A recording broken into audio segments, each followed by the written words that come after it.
भौतिक में 11th कक्षा के लिए खासकर हमने आप सबके लिए और जो प्रतियोगी परीक्षाओं की तैयारी करते हैं उनके लिए इन सभी उद्देश्यों को ध्यान में रखते हुए मुख्य रूप से 11th कक्षा के लिए हमने मात्रक और बीमा चैप्टर से संबंधित इसके पहले 3 वीडियो आपको बनाकर हमने YouTube पर अपलोड किया है और उसके बाद चौथा वीडियो आज बना रहे हैं जिसमें आपको मात्रक बनाना हमने बताया था। तो मात्रक की क्वांटिटी किस आधार पर निर्धारित की जाती है। जैसे आप लोग मोबाइल का जमाना है, आप सब आदमी देखिए केबी, एमबी, जीबी, टीबी का प्रयोग करते हैं। इसका मतलब किलोबाइट, मेगाबाइट, गीगाबाइट, ये टेराबाइट, ये जो सफिक्स और प्रीफिक्स फिजिक्स में मुख्य रूप से इसको प्रीफिक्स कहेंगे, उपसर्ग कहेंगे। उपसर्ग आपने हिंदी में पढ़ा होगा या अंग्रेजी में मॉर्फेम के माध्यम से आपने प्रीफिक्स पढ़ा होगा कि जो शब्द के अंत में लग करके और या शब्द के पहले लग करके उसके अर्थ को बदलता है। यानी यहां ये चीज नहीं पढ़ना है, यहां पढ़ना यह है कि भौतिक में राशियों की मात्रा, मात्रकों की मात्रा जिस आधार पर निर्धारित की जाएगी वह निर्धारण के लिए जो पॉइंट प्रयोग किए जाएंगे वो मानक एसआई उपसर्ग या स्टैंडर्ड एसआई प्रीफिक्स करते हैं। आप सबको याद करने का तरीका होगा, जैसे देखिए exa, peta, tera, giga, mega, kilo, deca, deci, centi, milli, micro, nano, pico, femto, atto. इस आधार पर देखिए exa, peta, tera, giga, mega, kilo, hecto, deca, deci, centi, milli, micro, nano, pico, femto, atto. यानी exa 10 के power 18। देखिए इसको याद करने का सुंदर तरीका ये याद कर जाइए, exa, peta, tera, giga, mega, kilo, deca, deci, centi, milli, micro, nano, pico, femto, atto. इस आधार पर याद कर जाइए और इसको ऐसे याद कीजिए, एक्सा 18, 3 घट गया 15, 3 घट गया 12, 3 घट गया 9, 3 घट गया 6, 3 घट गया 3। यहां तक 3 का मल्टीप्लिकेटिव चला, उसके बाद एक 2 और 1 है। उसी तरह से यही चीज अब रिवर्स में आ जाएगा, -1, -2, -3, यानी यही जो था वो नीचे से ऊपर की ओर रिवर्स कर जाएगा। ये माइनस के रूप में होगा deci, centi, milli, micro, nano, pico, femto, अट्टो। इसका मतलब हुआ कि अगर हम आपसे कहें कि एक मिलीग्राम, 1 mg मिलीग्राम दवाओं में ऐसा होता है, इसका मतलब हो गया कि 1 आगुने मिलीग्राम का मतलब हो गया, मिली शब्द का अर्थ हुआ 10 के पावर -3 ग्राम हो गया। यानी m हटाने के लिए 10 के पावर -3 किया गया। जैसे एक मान ली 1 मेगावाट, 1 मेगावाट अगर कहता है 1 मेगावाट बिजली, जैसे ये सब शब्द प्रयोग किया जाता है मेगावाट, तो इसका मतलब कि 1 अब मेगा हटाना है तो देखिए 10 के पावर 6 और ये वाट हो जाएगा। इसका मतलब कि ये प्रीफिक्स कहलाएगा फिजिक्स में, यानी मात्रकों में विशेषकर ये प्रीफिक्स का प्रयोग किया जाता है।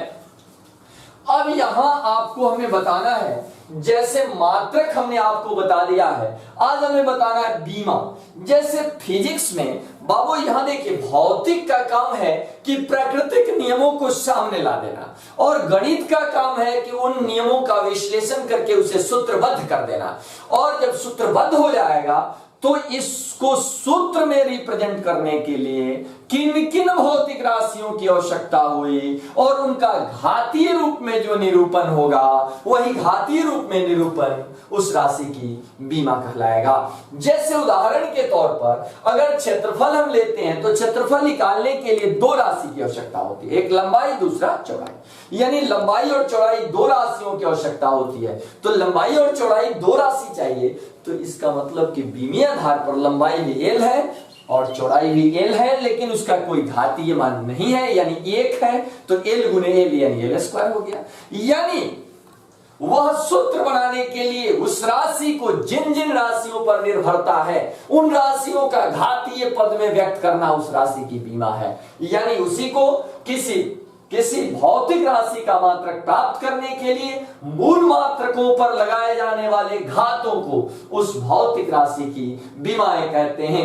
जिसके लिए सिंबल याद करना होगा, वो द्रव्यमान मास पहला लेटर M तो M हो गया, लंबाई L पहला लेटर L हो गया, समय T पहला लेटर T हो गया, ताप अब चूंकि ताप का भी अंग्रेजी टेम्परेचर है, इसका भी टी है, तो 2 टी हो जाएगा, फिर पहचान कैसे पाएंगे? इसलिए यहां इसके लिए सिंबल बना दिया गया केल्विन।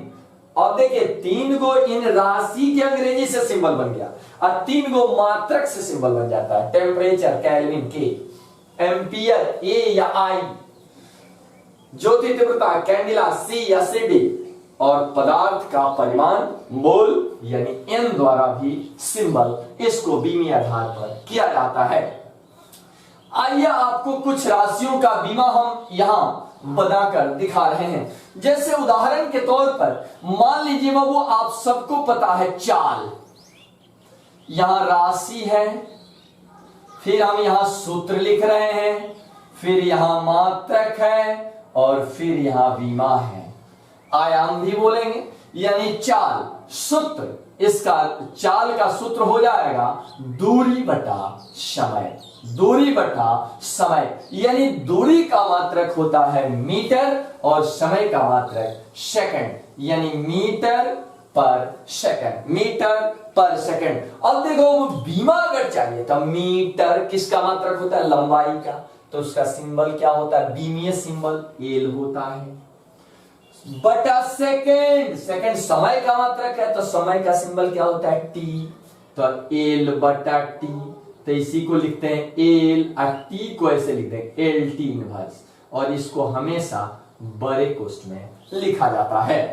उसी तरह से अगर मान लीजिए त्वरण ही हम ले लें तो त्वरण बराबर वेग बटा, केवल समझने के लिए आपको बता रहे हैं, वेग बटा समय। इसके अलावा कुल कुछ भौतिक नियतांकों का मात्रक, जो मात्रक में हमको बताना चाहिए था वो मात्रक भी बताएंगे और बीमा भी बताएंगे अगले वीडियो में। जैसे त्वरण, एक ही साथ दोनों हो जाएगा। त्वरण का मात्रक होता है मीटर पर सेकंड बटा सेकंड, यानी मीटर पर सेकंड स्क्वायर। अब तू लोग बताओ बाबू हमको, मीटर तो वही लेंथ समझ गए एल, समय टी टी स्क्वायर, इसका मतलब कि एल टी माइनस 2, ऐसे करेंगे। अब आपको निश्चित रूप से यह समझ में आया होगा। उसके बाद जैसे कुछ राशियों को हम बता दे रहे हैं। संवेग, संवेग का सूत्र आपको पहले से पता है कि संवेग बराबर द्रव्यमान गुणे वेग होता है। द्रव्यमान गुणे वेग होता है, तो द्रव्यमान का मात्रक क्या होता है बाबू? केजी होता है। गुणे वेग का मात्रक क्या होता है? मीटर पर सेकंड, यानी केजी मीटर पर सेकंड। इसका मात्रक हो गया केजी मीटर पर सेकंड। बाबू केजी किसका मात्रक है? तो द्रव्यमान का। द्रव्यमान का बीमीय सिंबल क्या है? तो एम, तो एम लिख देंगे। मीटर, तो मीटर लंबाई का, इसका बीमीय सिंबल एल लिख देंगे। और सेकंड तो टी लिख देंगे। लेकिन जो प्रति के बाद रहेगा ना, उसका पावर माइनस में डालेंगे, यानी एम एल टी माइनस 1, ये इसका बीमा हो गया। उसके बाद बल, बल बराबर सूत्र होता है द्रव्यमान गुणे त्वरण। द्रव्यमान गुणे त्वरण, यानी बल का मात्रक होता है केजी और त्वरण मीटर पर सेकंड स्क्वायर, यानी केजी मीटर पर सेकंड स्क्वायर। और इसका बीमा क्या होगा? केजी का एम, मीटर का एल और टी माइनस 2। इस आधार पर बल का ये मात्रक हुआ। उसके बाद बल के बाद जैसे कार्य का मात्रक, कार्य का क्या होता है? बल गुणे विस्थापन। बल गुणे विस्थापन यानी बल का मात्रक क्या हो गया? केजी मीटर पर सेकंड स्क्वायर, अब विस्थापन मीटर, यानी केजी मीटर स्क्वायर पर सेकंड स्क्वायर। ध्यान देना बाबू, तो केजी के लिए एम होगा, चूंकि केजी द्रव्यमान का मात्रक है तो इसका क्या होगा? एम। और मीटर लंबाई का मात्रक है तो इसका होगा एल, जो पावर है उस पर रख देंगे स्क्वायर, और समय टी, लेकिन इस पर माइनस इसलिए कि ये प्रति के बाद है। इस आधार पर आपके पास जो किताब उपलब्ध हो उस किताब को निकालिए और मात्रक तथा बीमा आप बनाइए। मुझे विश्वास है कि आप सब आदमी इस पर काम निश्चित रूप से करेंगे।